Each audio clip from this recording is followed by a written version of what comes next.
Après 132 ans de présence coloniale, un nouveau pays vient de naître, l'Algérie libre et indépendante.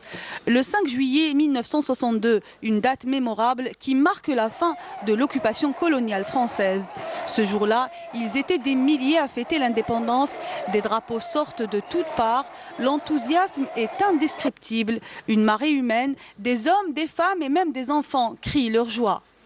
Les combattants de l'armée de libération nationale ALN paradent dans les rues, les exilés préparent leur retour et les chefs politiques s'apprêtent à endosser le costume de gouvernants avec l'indépendance arrachée après plus de 7 années de guerre et la victoire du oui au référendum d'autodétermination avec un taux de plus de 99% en faveur de l'indépendance du 1er juillet 62.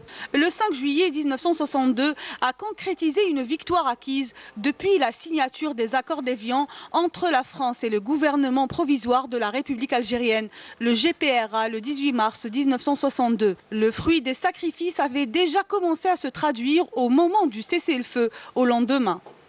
Ahmed Ben Bella devint alors le premier président de la République algérienne au lendemain de l'indépendance, emprisonné depuis 1956 à 1962. Et il a même été accueilli à l'ONU où l'Algérie est officiellement reconnue.